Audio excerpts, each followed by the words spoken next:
very full hour. My name is Tracy Benson, and I'm with the Water Center. And one of the reasons I am going to be your host, it's just the guest host, is to support David Hutchens because this is somewhat of a reunion for us. I first met David. I was trying to figure out how many years ago, but way, way, way back when there was an organization called Pegasus Communications, and they sponsored systems thinking conferences every year. And that's when I first met David. And so excited to have him. He is world-renowned storytelling leader, has so many resources. Just buckle up. This is going to be a great hour of learning, of stories, and of connecting with one another. So without any further ado, David, welcome, and thank you for being here with us. Thank you, Tracy, for the introduction. Thank you, everybody, for sharing part of your day today. Yeah, this is a reunion. I think of it as a homecoming because when I was a young guy, when I was in my 20s, what brought me into this work that is storytelling was work with the Coca-Cola company. They were on this journey to become what was known as a learning organization. You know, Peterson getting the fifth discipline. You know that world, right? But it was a new idea at the time, and they were struggling to invite the system into this transformation of becoming a learning organization. And I was a communications guy, and they said, "Hey, could you create a communication solution to help us understand what do we mean by mental models? What is systems thinking? What is personal mastery?" And they said, "Can you do that for us?" And I said, "Yes, I can." And then I went home and panicked because I had no idea how to do that. And I didn't know what else to do. So I went home and I wrote a crazy story about a flock of sheep that outwits a pack of hungry wolves. And in the process, they display all the characteristics of a learning organization, including mental models and systems thinking. And I brought this back to Coca-Cola, and I was thinking, I am so fired from this organization because it was really weird. You know, I had a friend who was an illustrator. I said, "Hey, you got to draw some funny pictures." And I dropped these pictures into the manuscript, and I called it Outlearning the Wolves, Surviving and Thriving in a Learning Organization. And what happened next was I didn't get fired. Instead, that book got picked up by a forward-thinking publisher called Pegasus Communications. I hope some of those people are on the call today. And today, that crazy story it's still selling. It's in like a dozen different languages. And that was the moment that made me pause and say, okay, what just happened here?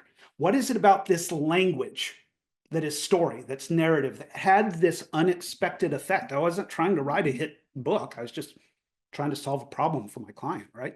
And it went all over the world. What just happened here? You know, I heard reports of, big organizations that were doing puppet shows with wolves and sheep. And so since that time, I've been looking closely at this idea that as a leader, you should be telling stories. And this is my work. It's called the Storytelling Leader. And the idea is, it's a really simple idea.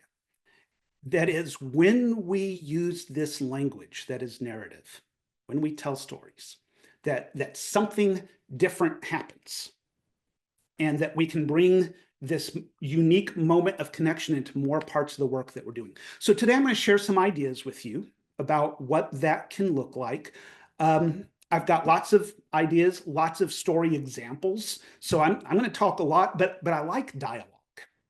So please, at any moment, you're welcome to raise your hand. If you're not familiar with that, if you look down at the bottom, there's a menu bar.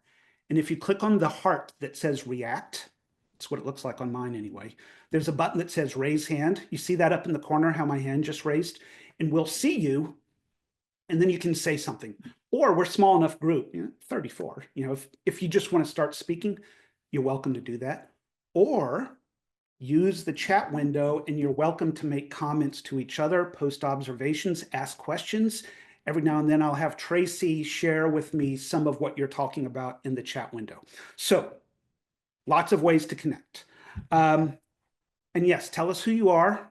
I have a friend who says, where do your feet touch the earth?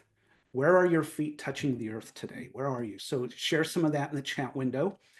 And as I do this work, with groups all around the world, it tends to look kind of like this. This is this is a group in Paris. This is L'Oreal. I've been working with them for a while. L'Oreal, the beauty and makeup organization, and they're exercising this skill. They're telling stories to move transformation throughout the system. And what do you see happening in this image? What do you notice about this? This is one of my favorite pictures of the work in process. What do you notice about this? Some people say, wow, they're leaning in. We use that language to talk about engagement, leaning in, but they're literally with their postures. You can see them leaning in. There's a lot of emotion cues in here. So when I work with L'Oreal or Accenture or Microsoft, often we always start with outcomes. Why are we telling stories? This work is strategic. And let me quickly share this with you. These are some of the most common outcomes for bringing this language, this story and narrative. And today, since this is a systems group, I want to focus specifically on this idea of aligning the system towards a strategy or towards transformation, because this is a systems skill. And at the end of this conversation, I'll be interested to hear what are your reflections on what are the system skills that story connects to. I will say that I think this is about how mental models affect current reality. I think it connects to understanding the big picture. Big pictures are complex. They're complicated or complex, right? If you know Snowden's language. And story is the language that can bring an enormous amount of clarity very quickly to these complicated systems. It's meaningful connections. Story is all about connection. It connects me with you. It connects R&D with sales. It connects us with ourselves. It connects our minds and our emotions and our spirits. When we use this language, it brings people and ideas together. So let's explore how we can be telling stories to move change through the system and through the organization. And I think in terms of taxonomies, there are certain stories you should be telling. And so today I want to share a really specific framework for systems change storytelling. And this is inspired by a body of theory called appreciative inquiry, which I bet a lot of you know. Appreciative inquiry is an approach to organizational development that has story at its core. We're telling positive, us at our best stories and amplifying those and using those to move the system forward. And David Cooperrider says, as part of this theory, that there are three basic needs that every system has. And that as a leader, it's your job to manage these three fundamental needs. And I'm taking this a step further. I'm saying you should tell stories about these three needs. And the three needs, Cooperrider says, are for continuity, novelty, and transition. Continuity, novelty, and transition. So continuity. This is where, as a leader, as change is happening and change is coming too fast and people are weary and they don't like it and they're not moving and they're scared or they're mad or they don't have trust, they're weary because it's too much. This is where the leader says, let me affirm to you the things that aren't going to change. And this is where I see leaders missing an opportunity all the time. Most leaders aren't thinking this way. Affirming continuity. And it's things like founding principles, identity, values. And so from a storytelling point of view, and in a few minutes, I'm going to show you stories of what these sound like. These tend to sound like the thing that will never change. As we move forward, we're going to reach into the past and take something that you can lean on and count on, and we're going to put that in the future and move towards that. So I'm going to show you some continuity stories. Novelty. I work with a lot of smart technology leaders at NASA and PayPal and Accenture, and this is what they're thinking about all the time. They're all thinking about the new. bringing the new forward. And the challenge with bringing the new forward is, that the system says they want the new, but then when you bring it, people say, ooh, I don't like it. I don't understand it. I don't want to give up what I have. I like my current tools and processes. I like my current beliefs. I don't want to change.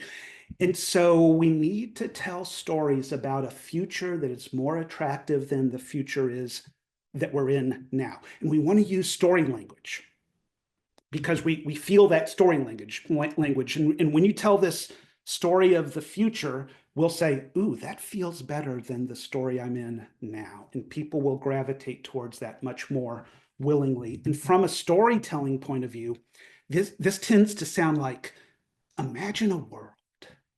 What if we had this? What if this was possible? And again, we want to use that story language. I've got a good example of this for you. And then lastly, transition. My sense is, as a leader, these are the stories numerically we should be telling the most. And I think that they're probably the stories that you're telling the least. At least in my experience, leaders are missing opportunities all the time.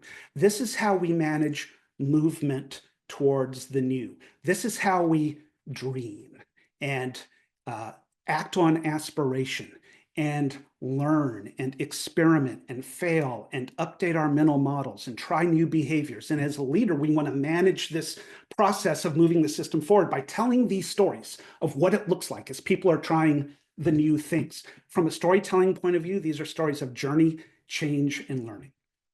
So I'm going to share with you some examples of what these can sound like, starting with the continuity stories. Before I do that, let me pause. I know I'm saying a lot. You're welcome to share any questions or comments. I don't see anything in the chat window yet, but you're welcome to raise your hand if you'd like to comment on any of this. Otherwise, I'll keep going because the fun part is the stories. I want to tell you some stories about these. Okay. Let's talk about continuity stories, the thing that will never change. And one organization that's really good at this, that has institutionalized this skill, is Patagonia. Patagonia. They do this at a systemic level. Everyone in the organization knows that it's their job to bring stories forward. They have very high customer loyalty. People who love Patagonia really love Patagonia. And it's because they're good at this skill that we're talking about. They have high employee retention as well. People who work at Patagonia, they don't want to work for North Face. They want to stay at Patagonia. They like it there. And again, it's because they're telling stories internally. And Patagonia is like everybody else right now. It's crazy over there. They're retail. Retail is a really tough space to be in right now. And so as they're going through some really difficult changes, they're bringing out the old stories. And these are the stories that when a leader starts telling them, people go, they kind of roll their eyes. I've heard this one before. And then as the leader starts telling the stories, people lean in like we saw in that L'Oreal photo. And then the stories start working their magic all over again. So let me show you what this can sound like. Let's say you're my team. We work at Patagonia. I'm your manager. Maybe we're all in the break room or the conference room. And I might start with something like this. Here at Patagonia, our CEO, Yvon Chouinard, we all love Yvon around here, right? Well, back in the 1970s, when he was a young guy in his 20s, he was a rock climber. He was one of the really good rock climbers in the world, and Yvon wanted a better way to scale the rocks. And so he went out and he bought himself this old coal-fired forge and an anvil, and he taught himself how to blacksmith. And he made these little steel pegs. He was a French guy. He called them pitons. It actually translates to little pegs. And so the idea is that as you're climbing the rocks, you take these pegs and a hammer and you hammer that thing into the rock, and you saw that little hole in the peg, right? You run a rope through there. Now your life is dangling from these little pegs that you've hammered into the rocks. And Yvon's friends came up to him and said, can you make me some of those? And he started selling them for $1 a piece. And pretty soon, Yvon and his new business were worth millions of dollars. But this success created a new challenge because soon there were countless pitones wedged into the rocks all over the world. And they were causing cracks in the rocks, and they were disfiguring the beloved rock faces of El Capitan and Yosemite. And this grieved Avon, and he brought his team together. And he said to his team, "We have become environmental villains. We have become the thing that we swore we would never become." And so Avon made a radical decision. He stopped producing the pitones. He stopped selling the item that built his wealth and built his business. But Avon is an innovator, and he did what innovators always do. That is, he came back with something new. And these are called chocks. And the idea is that as you're climbing the rocks, you simply drop these down into the cracks, and you can see how your body weight holds those in place. And then as you climb past them, you simply lift them out of the cracks without causing any damage at all. And once again, people came to Avon and said, "Can you make me some of those?" And Patagonia became more successful than ever before. All right, listen to this last part of the story. This last part is important. You know, today here at Patagonia, we are going through some tough changes. But that's nothing new for us, because from the very beginning, we have known how to innovate when there is uncertainty. And today, as we make really difficult choices about the future of our business, our love for the planet Earth will always be at the front of those choices. And that's one thing you can count on to never change. And that's it. That's one of the old stories that they're still telling at Patagonia. I have a friend who used to do coaching over there. Used to. She's not there now. But she said, "Oh yeah, they bring out those old stories. They're really good at bringing these stories out." Friends, what did you hear? What connected with you? What did you notice about that? Monica. Yeah, I loved that thread of resiliency, that like recognition that there's this unintended impact and then there's no fear in pivoting away from something that had been successful because of that anchor in that value. I think if I were in that break room, I'd be like, yeah, we've done this before. We can do it again. Mhm. Not only that, but because of that emotion content in the story, stories are like simulators. And so simply hearing the story at some level, if you liked the story, if it was working, that was you making those decisions. You hold that memory in your body. Even though you didn't do it, you have a muscle memory. And so now living out those values, acting with that resilience, you start seeing the behaviors blossom in the system. So here's one of my pro tips for leaders. What are the behaviors you wish you would see more of within the system? Tell stories that have those behaviors in them. And you can't tell it just one time. Repetition is important. Consistency of theme is important. But watch what happens. You'll see the behaviors start to emerge. Kevin, what are you thinking? Yeah, thank you. Well, you sort of stole the thunder on that a little bit, but Oh, I'm sorry. that's okay. I would just follow up and say the values are the consistent bedrock and foundation, even when and the vulnerability of stepping up to admit that they crossed to their values at one point made them stronger and probably made that foundation of those values stronger. Environmental villains. That's pretty tough language, right? That is what he said. Yeah. I love, Kevin, that you're calling out values, because I don't think I ever said the word values in the story. And these values stories can be really, really powerful to tell, because I work with a lot of companies that have the values on the website. You know how values can kind of sound like bull crap a little bit? You know what I mean? Quality and excellence, and everybody says that. But when you tell stories about it, now it's not bull crap at all. Now it's credible. Now they're differentiators. Now they're real, right? Now you're coming to the conclusion, Kevin, ooh, they have values. I didn't even have to tell you that. You've come to that conclusion on your own. So these values stories can be really powerful continuity stories to tell. Any other comments? Tracy, it looks like are there comments in the chat window? I'm not really Yeah. looking at. Yeah. So there's several. Let's see. Josephine says, I noticed how although we are changing, our core remains the same. And Christina talks about thinking about how you told the story. I really like how you started off with imagine a world and then ended with listen to the last part of the story. It's really important. So it's like that anticipation. Yeah. And then there's several others. So I don't know if you want me to pause and comment or. You don't have to read all of them, but Okay. would anybody like to say a few more words about the comment that you put in the chat window?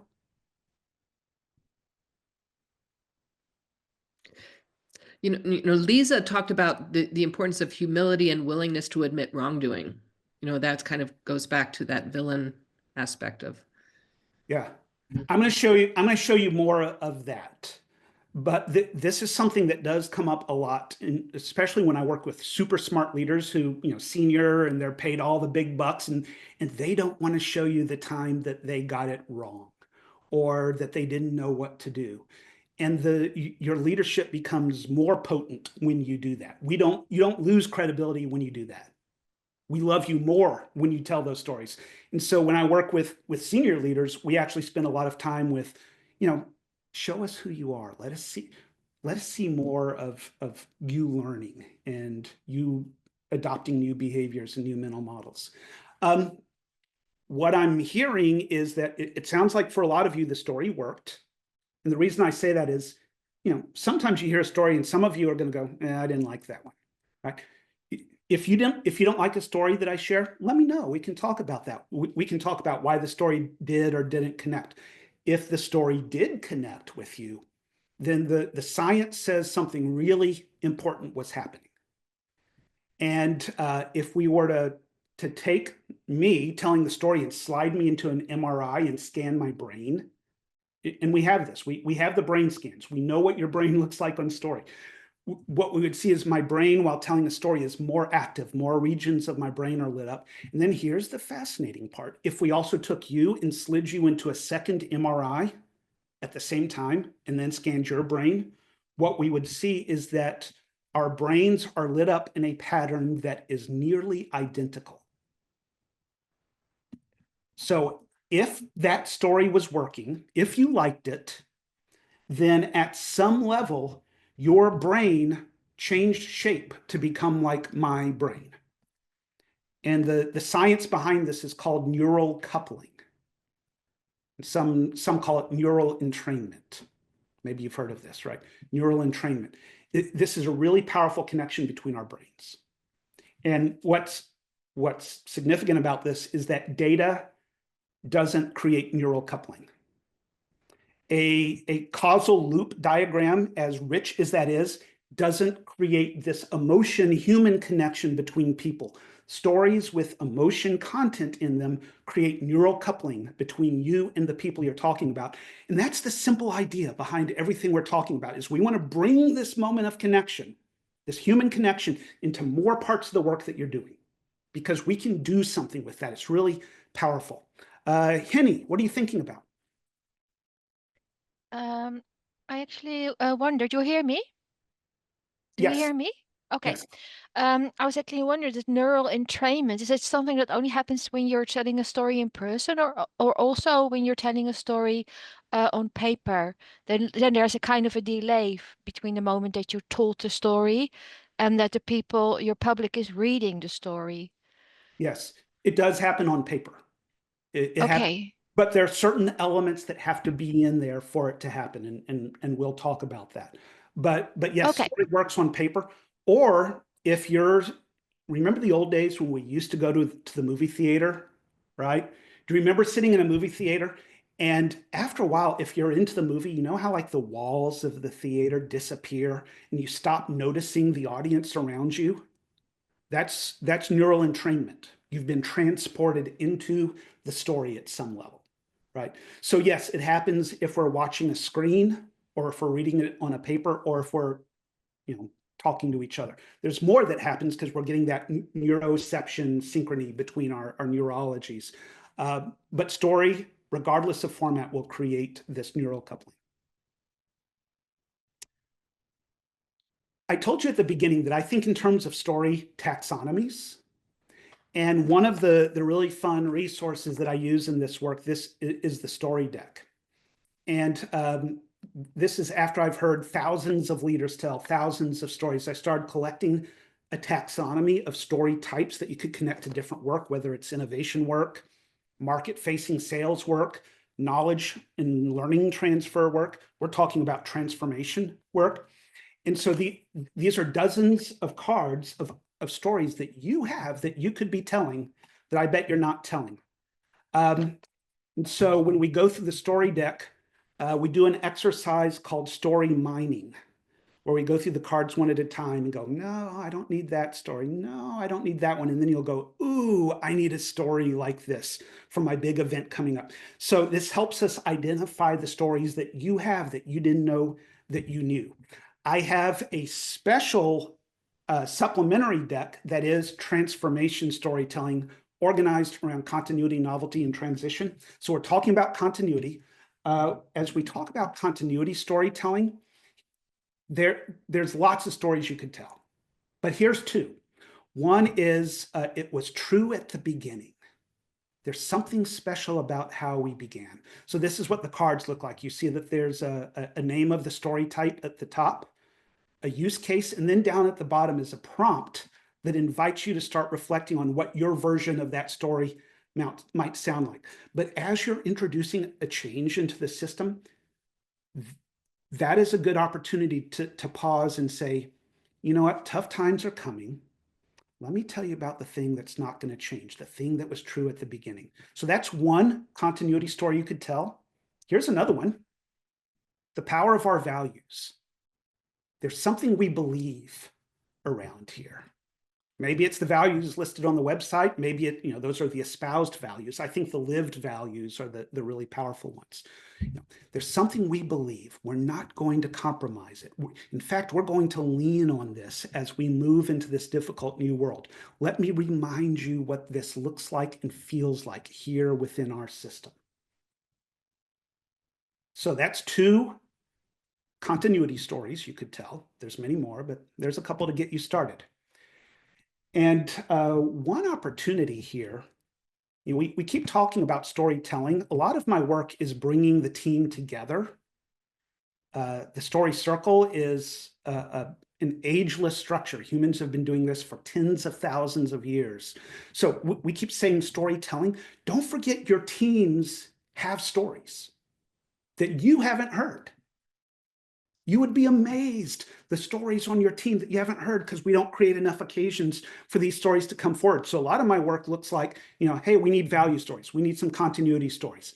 I can't think of a story like that. Let's bring the team together and they start telling the stories. And before you know it, you've got dozens of these beautiful stories that will blow you away. So that is an opportunity, is invite the stories from the system. And when you do this, because of the neural coupling, there's emotion, it's fun, there's like love in the room at the end of this.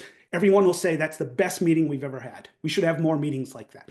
So I'm going to pause there. We're going to move to transition storytelling in just a moment. Questions or observations about what we're saying? Any questions or thoughts about any of this?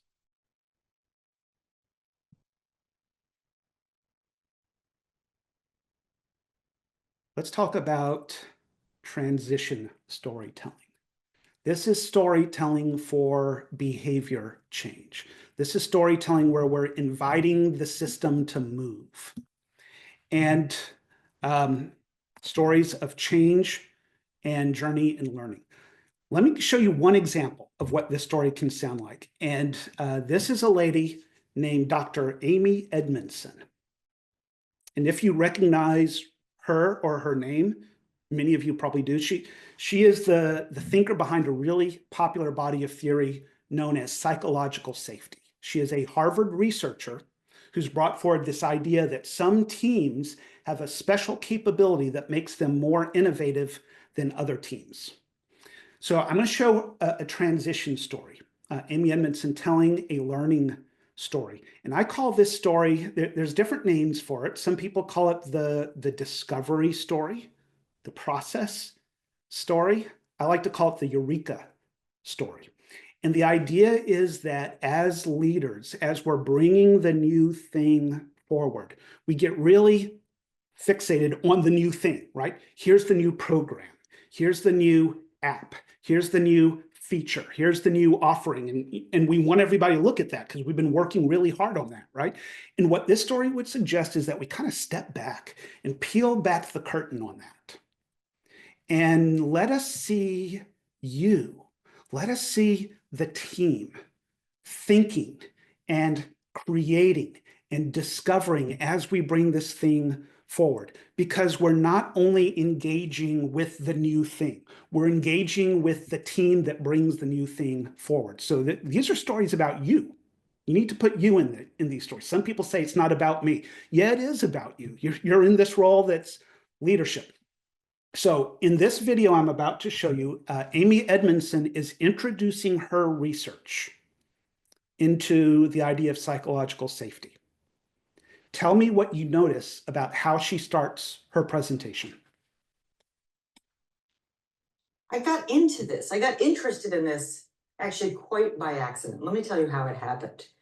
I joined a team of mostly physicians and nurses, and the job of that team was to find out, to assess, they hoped conclusively, what the actual rate of medication errors was in, let's say, some modern tertiary care hospitals. My little part was very simple. I was going to ask the question and answer the question of, do better teams, better hospital patient care teams, make fewer mistakes? These were the data that they came up with. Now, these are adverse drug events, errors, just call them medication errors, that were deemed to be based on human error, expressed in terms of errors per 1,000 patient days. Now, here's where the story gets a little weird. I got the data, I waited patiently. I got the data on the teams, I got the data on the errors, and I ran my analyses. And what did I find? The results were exactly the opposite of what I had expected. It appeared that better teams were making more mistakes, not fewer. Now, from the point of view of a young researcher wanting to publish a paper, this was a real problem. Never mind the other problems, right? And so this was a problem. No, this was a puzzle. So I sat down to think, why else might I thought about the need for coordination between physicians and nurses. I thought about the need for teamwork on the fly, for speaking up, for double checking. And I thought maybe, in a kind of blinding flash of the obvious, I thought maybe the better teams aren't making more mistakes. Maybe they're more willing to discuss them. What if the better teams have a climate of openness that allows them to report and even get to the bottom of these things? I call these special workplaces ones that have psychological safety. Now, I'll define psychological safety as a belief that it's absolutely okay, in fact, it's expected, to speak up with concerns, with questions, with ideas, with mistakes. All right, I'll stop it there. And then she continues with her approach and her methodology and her results. But that's how she starts the message. Okay. What stood out to you about that? What did you notice? What stood out to you? What connected?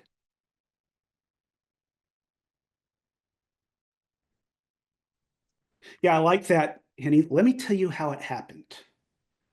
She's leading us through her journey of discovery, right? Anne, what are you thinking? Yeah, I was just thinking, she prompted this real curiosity in me because all of a sudden the data was flipped. So it wanted me needing to know more. Yeah. Did you find yourself kind of trying to solve the mystery before she gave the answer? What could the reason be? Did you find yourself creating the solution? That's really powerful. Now we're co-creating, right? Kevin.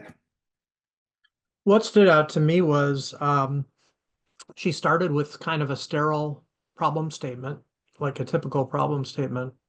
The pivot point to me was really this doesn't fall into your novelty area, but it seemed to me the novelty of exposing, the opposite language, the opposite of what what my predetermined belief was.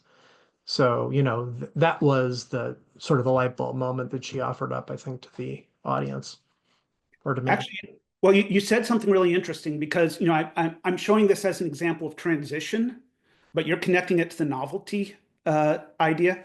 And that's really interesting because you're right. She is setting us up in a current reality, new future kind of construct. Here's an old way of thinking. And you're right, this is a novelty story. Actually, all these categories are fluid, right? The Patagonia story was both an origin story and a value story, right? So the meaning is very fluid.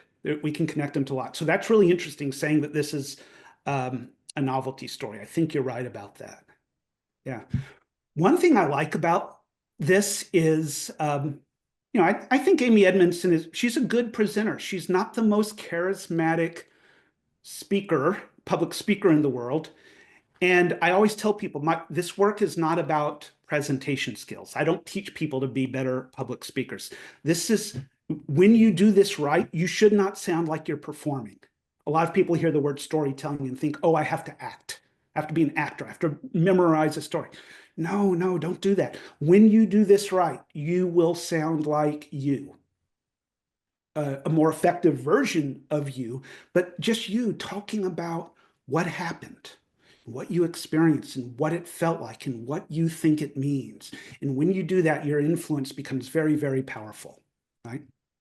One thing I like about this is that, she ended with that slide. I define psychological safety as this capability, right? Most of the leaders that I work with would have started their presentation with that slide, right? Hey, everyone, thanks for coming to my talk today. I'm here to tell you about psychological safety. Here's how I define this term. Let me show you my research. Most leaders I work with, that's how they roll. She doesn't do that. She takes 2 minutes of your very valuable time. That was about 2 minutes long.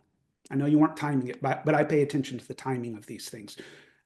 Most stories for influence and sense making can be around 2 minutes long. You can get an enormous amount of impact. She takes 2 minutes to lead you into the story. Back when I was a young researcher back at Harvard, why does she do that? Why is she doing that? She wants to connect. She wants to engage. Now you're bought in. Now you're dying to know what is this? What is the answer, right? You're in because of this. Now you have a relationship with this abstract idea that is called psychological safety. Let me pause there. Tracy, is there anything popping up in the chat window that we should pay attention to? Yeah, I mean, there's the idea, you've kind of summarized it as you were talking, that, she comes in humanizing and in a human way, that she's willing to be vulnerable. And there's also this anticipation, okay, what's the answer here? She sets it up like, what's the why? I was also really found what you said refreshing. To release the pressure to sound rehearsed is so refreshing. I mean, just to speak from the heart and not just the head, and to be able to connect that like that. Yeah. A lot of my work is with European organizations. Probably 30% of my work is across Germany, France, UK, Netherlands. And they're interested in this skill, but they have a suspicion of American storytellers because we tend to be a little over the top with our emotions. I mean, I am, look at me, I shout it all out. And a lot of my European leaders say, we don't want to do the American style. And I say, yeah, you don't have to act it out. You don't have to be all extroverted like me, but still bring the emotion content. Even if you're stoic and you don't change your face, talk about how proud you are of the team. Still say the emotion words. We still get the neural coupling. You don't have to extrovert yourself. Again, when you do this right, you'll sound like you. You won't sound like an over-emotional American like me. So Okay. So we're talking about transition stories. There's lots of these. Here's two of them. One courageous personal step. When you see people in the system embracing new behaviors and beliefs and mental models, you celebrate that and say, you know what? Let me tell you about Drea. She's a member on our team. She's doing something a little different now. Let me tell you the change she's made, right? So use that story language. We want that neural coupling. Tell the story of somebody who has embraced the new behaviors and they're getting a better result now. Other people will say, ooh, I want that too. Tell me what I have to do, right? Now, with storytelling, you don't have to shake your finger at people and tell them what to do. Story is invitational language. You tell the story, and if you do it well, people say, I like that better than where I am, and they will gravitate towards that.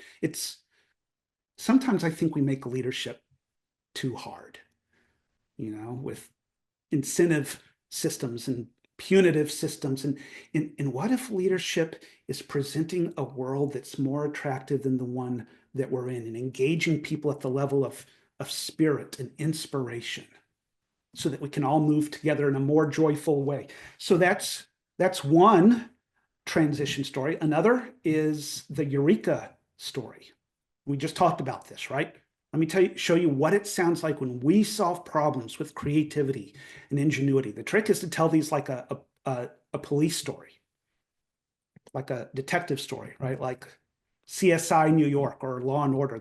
That show's been on the air for 25 years. It's because we never get tired of watching people solve problems. You are leaders who solve really complex problems.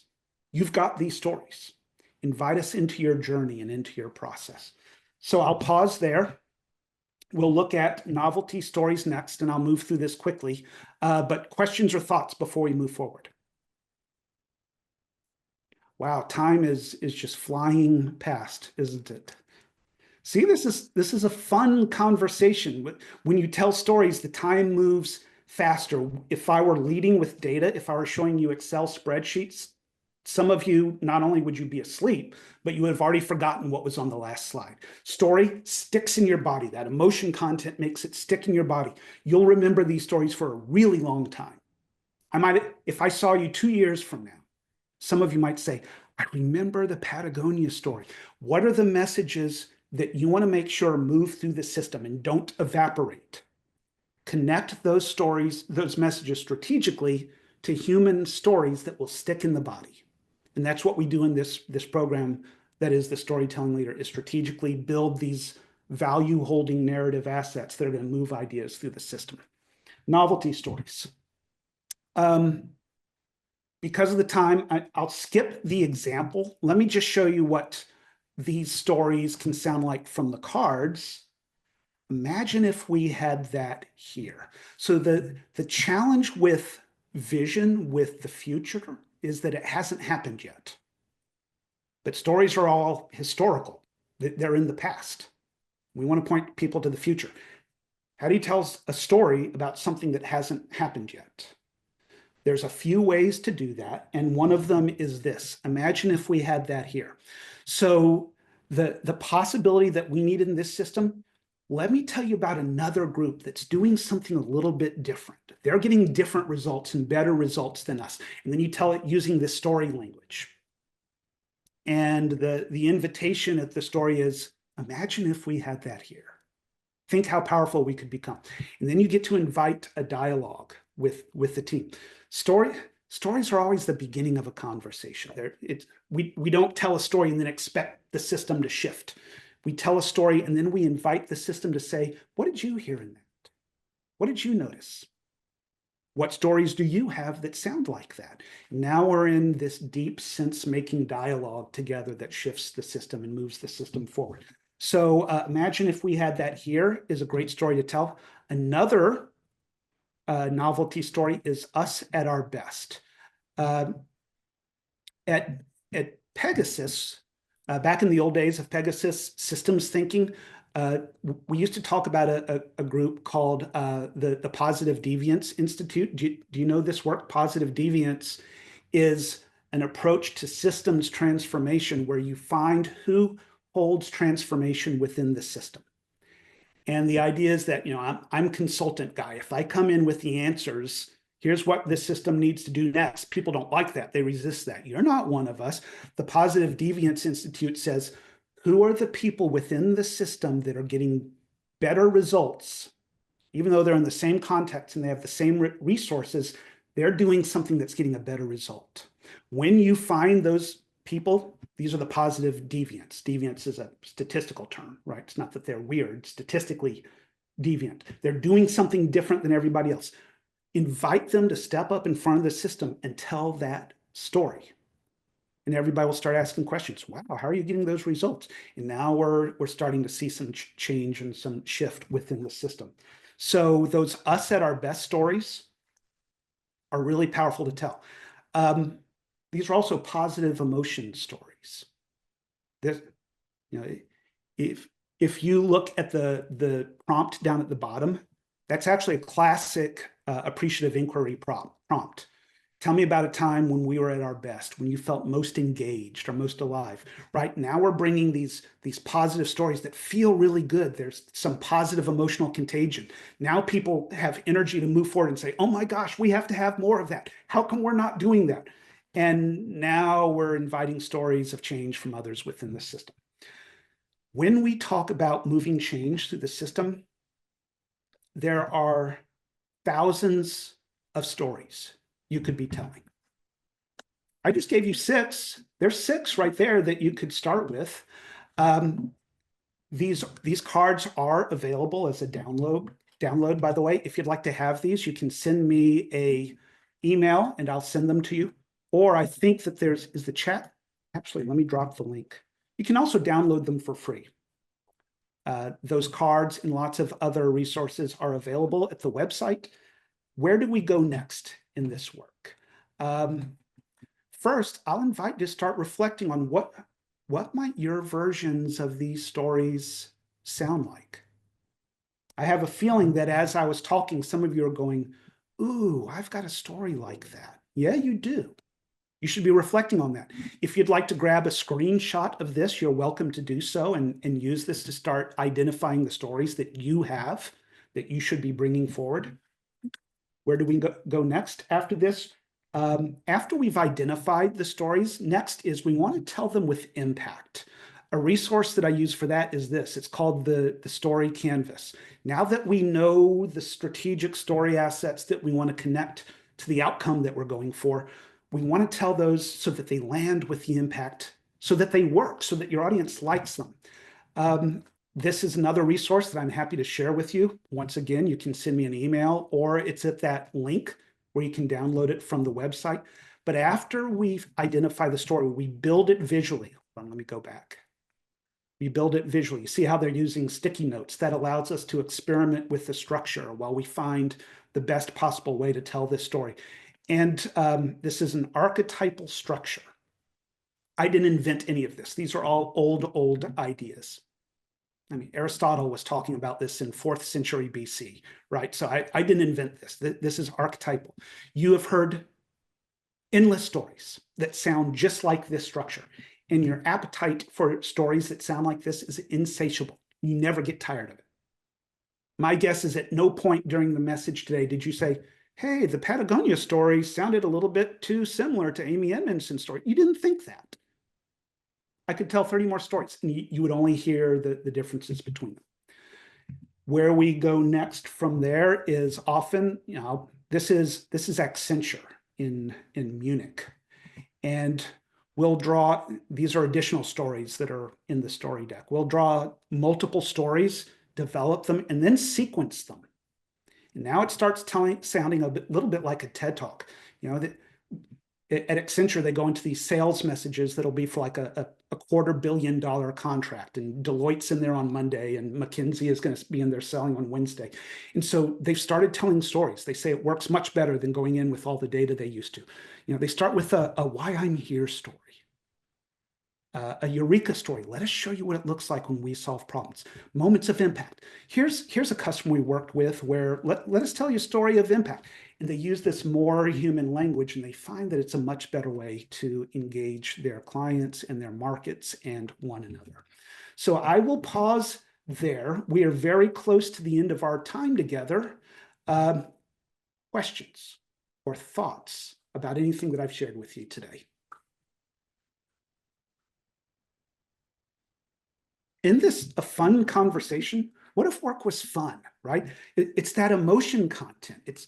It's more engaging. This is a leadership skill that when you do it right, you'll know it because it feels really good. You feel it in your body, and you pick up the energy from the group that you're talking to it.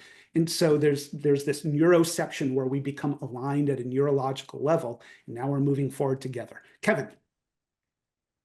You have a quick story, David, about how you've adapted in the real short, maybe if you have had a chance to adapt in the short term, your structure around what's going on in our country right now, politically and otherwise, and what challenges that's creating perhaps for you and how you're approaching it.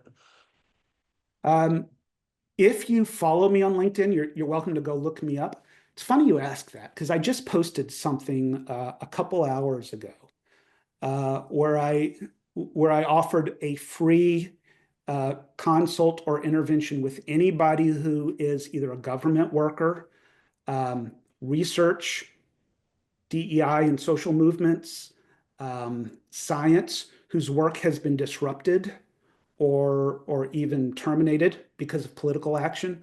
I've offered to work with them directly to help develop their stories. And I said, this is a time to tell stories.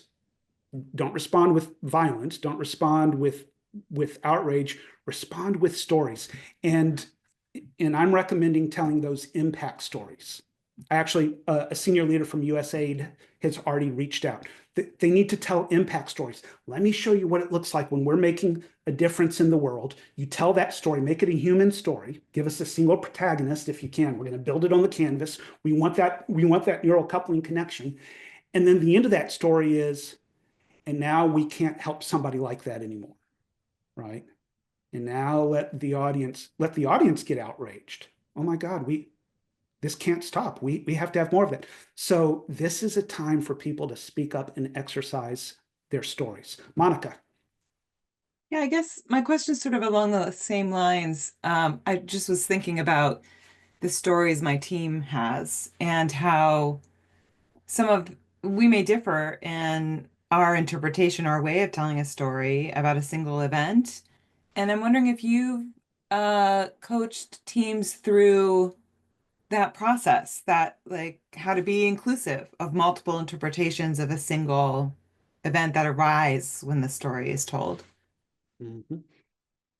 Yeah, we do have that conversation, and a really fun thing to do can be to have two different team members tell the same story, develop it on the story canvas separately, and then step up and tell the story.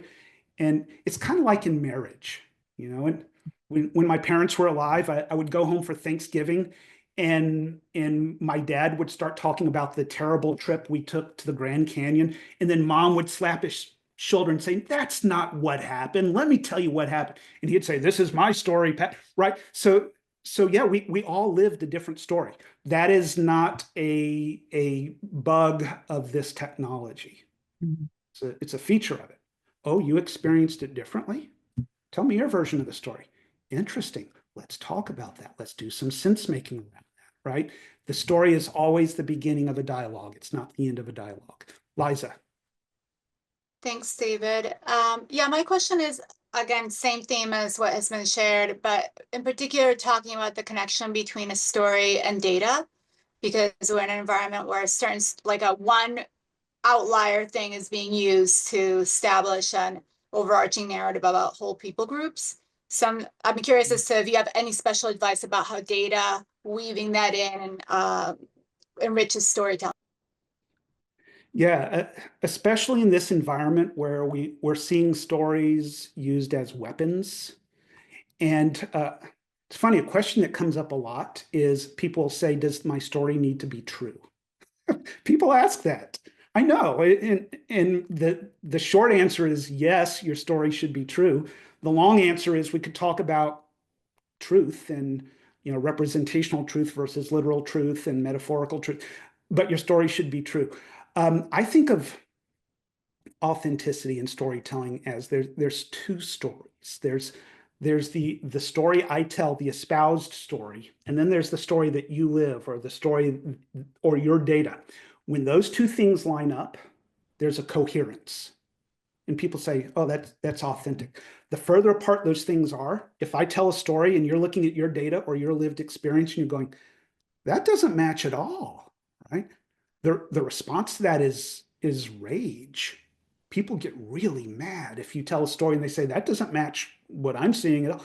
And so the opportunity, first of all, tell the true, authentic story. Unless you're in this political environment, if you get called out on a bad story, that's a bad deal. We're in this environment where people seem to be skating around that, but that doesn't work for most of us. Tell the authentic story. It's not worth it to get called out. You can lead with the story and then show the data, or you can show the data and support it with the story, but those two things do go together. We are at the end of our time, and Tracy, I promised that we would honor that. There's lots more to say, but let me pause there. I'd love to stay in conversation. Come join me on LinkedIn. I'm happy to keep talking. Tracy. Well, and there's other opportunities to, to continue to learn from David. So let me just share a few upcoming opportunities. We are going to be so lucky to have an opportunity to learn from David for an entire day with a toolkit involved in June in beautiful Tucson, Arizona. And at a very nice place called the Westin La Paloma, where we have reduced rates. So please consider joining us. On our website, we have that. Another is next, speaking of stories, next month, our Open Studio, and I'm sorry, the slide looks a little squirrely there, but on Thursday, April 3rd, a call to systems, and Daniela Poppy Thornton is going to be starting this session with an incredible story. So she's going to be weaving what you're hearing today into next month's Open Studio.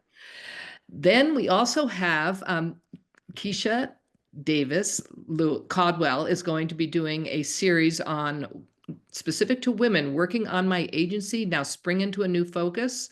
So encourage you to think about that learning opportunity. And Monica, who's here, and she spoke there. Monica, yes. Monica is doing a wonderful series for early childhood leaders, people that are involved with that very important population in supporting young children and families, and using some real systems thinking expertise and helping build that amongst those leaders in early childhood. And so if you have any questions about that, Monica's right here. So go ahead. And then lastly, many of our advanced facilitator credentialed folks are here today, but we're starting a new cohort in May. And so you might want to consider that we're building this capacity building network worldwide and to really help make this world a better place for all the strategies that we've heard today, including story. So my team, did I forget anything?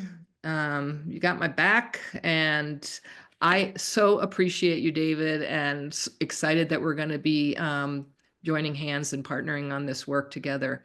Stories are so important. Mr. Waters once told us he was such a storyteller, and it reminded me of the one of the stories you told today. He said that he was successful in business because he learned how to make mistakes faster than others and learn from them. So when he first started working with us and providing us grants, he said, I don't want to hear the success stories. Those might be important and all, but let's get into where things didn't go as expected. That's where we're really going to learn. So let's tell the stories of failures and mistakes. Those are going to make us go forward. So you gave me a fond memory of him. So. Thank you. We are going to have some fun in Tucson. You should come. And it's very active, very experiential. I won't talk this much. You'll talk a lot more, and you'll walk away with just an armload of value holding story assets that you can bring forward and connect to the work that you're doing right now. Thank you so much. So we'll stay a couple minutes if anybody has any questions, chat or whatever, but have a wonderful rest of your week and weekend. Happy March. Remember, in the US, the time changes on Sunday. So adjust your calendars, I know that. such, or your sleep patterns. Unless you live in Arizona, we don't change our clock. We just change our time zone. So have a great one.